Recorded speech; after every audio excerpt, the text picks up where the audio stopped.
If you think about AI, a bit like electricity, we don't need everybody to work in power stations, but we do need everybody to be able to safely use electricity to improve their lives. We built the traffic lights before the cars, and Europeans are already getting second quality rather than top quality digital tools.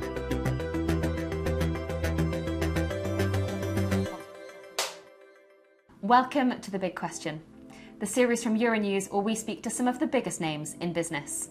Today, I'm joined by Matt Brittin, President of Google for Europe, the Middle East and Africa. So thank you very much for joining us, Matt. Great to be here, thank you. And a recent Google report found that generative AI could add between 1.2 and 1.4 trillion euros to the EU's GDP within a decade. Can you just explain how is that possible? People have started to experience generative AI in the form of chatbots, and you can see how that can help you with certain tasks. But actually, as you start to see the next iterations of what these things can do, you start to realize just how much productivity opportunity there is. We work with HSBC on fraud detection, and AI is helping them to find many more potential cases of fraud and therefore increase the quality of services they offer to customers. The entire tech sector has been quite vocal about the EU needs to do more to harness this growth. So in your opinion, what are the most urgent steps that we need to take? I'm afraid the EU hasn't done a brilliant job in introducing regulations. We need rules of the road for this technology. Given the pace of change, it's very hard for lawmakers to write laws today that can prescribe what technology is going to be able to do by the time the ink's dry, let alone it's been in place for 5 years. So that means having laws that define sort of responsibilities and principles, and then sort of codes of practice and ways of operating and scrutinizing the technology that help us to keep it safe. What I'd like to see is Europe really grab the moment.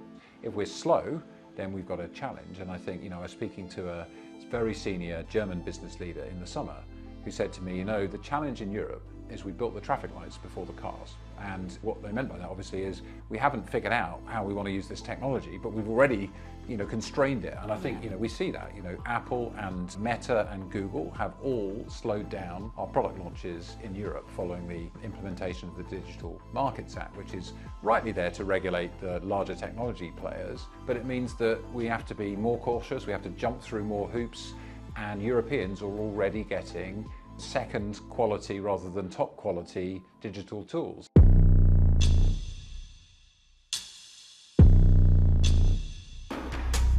Are there any specific industries or sectors that you think are really poised to benefit particularly from AI-driven innovation?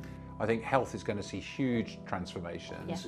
Our colleagues at Google DeepMind just won the Nobel Prize for chemistry with computer science. So if you're starting some research on a rare disease, you used to have to go and get funding for a load of PhDs to spend 5 to 10 years figuring out the 3D structure of proteins. And there was a database of 175,000 proteins. With AI, in a matter of 24 months, we were able to produce a database of 214 million. And already 2.3 million researchers are using that database that our teams made available free.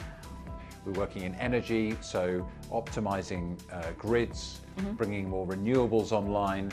There's incredible work going on in nuclear fusion. The challenge with nuclear fusion, as I understand it, and I'm not a rocket scientist, is that you've got to have a plasma field stabilized by magnetic fields to kind of sustain the reaction so you can harness the energy. Well, that's hard to do because they're very, very unstable and hard to predict. But what's AI good at? It's good at spotting patterns, making predictions and learning. So applying that to plasma fields, actually you can start to stabilize them for longer. And we're starting to see some breakthroughs there. Now, I'm not saying that's going to be tomorrow, but imagine, clean, low-cost energy for everyone. That's a dream. That's a dream. And that could really change people's lives for the better. Brilliant. And whilst we're on the subject of AI and work, I thought I'd ask Google Gemini if it can do part of my job. So I asked it what I should ask you today. How can Google better support the European tech ecosystem and foster innovation within the region? Well, it's a great question. Thank you, Gemini. And thank you, Hannah. So one of the ways, when I took the job of running Google in Europe and Middle East and Africa 10 years ago, a report landed on my desk in my first week, and it was the EU saying 1 million jobs are going to be unfilled because of a lack of digital skills. And I sort of thought we should be doing something about that. Roll forward 10 years and we'd trained something like 14 million Europeans, 50-50 male, female, many of them in the tech startup side, but also the majority of them, just in the everyday economy. What you can see is when people have got the right skills, then they can harness the technology for good and for growth. So where we've been able to track what people have done after the training, we found that people have gone on to grow in their career, get a new job or start a business. And now we can talk to government about that, and obviously the programs we're doing today are more skewed towards AI and cybersecurity skills where there's a real shortage. Yes. But don't forget, if you think about AI, a bit like electricity, we don't need everybody to work in power stations. But we do need everybody to be able to safely use electricity to improve their lives, and that's the way to think about it. So being a global tech giant, Google isn't just about AI. Are there any other tech developments that you're particularly excited about in Google's future? Well, we've talked a lot about Google in Europe for obvious reasons, but I'm also responsible for Google in Africa, and I was in Nigeria and Kenya recently, and it just reminded me of the transformational potential of technology, because in many of the countries there, people are coming online for the first time. So we've just reached the point in Nigeria where I think it's 52% of people are connected for the first time, and it really changes people's lives for the better. And what I think we'll see is some of these countries accelerating faster than Europe. Yeah. So for example, in Kenya, I visited a project that we're supporting called Jacaranda Health, and it's working on maternal health. So the death rate through the childbirth process in Kenya is twice the global average. And one of the reasons is access to ultrasound. It's about $70,000, I understand, to have an ultrasound unit, and about 200 hours of training for somebody to operate it. The team out there have got $2,000 units that are handheld, and with our team they've worked on AI so that somebody who's not been trained for more than an hour or two can take an accurate ultrasound scan of a woman, and the AI can help to identify the position and stage of the fetus's gestation. Okay. That makes a huge difference. So you can suddenly transform the availability and the reach of the healthcare system. Absolutely fantastic, yeah. And finally, you soon are handing over your responsibilities after having spent a decade as president and 18 years at Google. Yes, I was a child when I started. In that time, what are the biggest changes you've seen and what have you learned? So when I started at Google, it was 2007, and less than 20% of people on the planet were connected.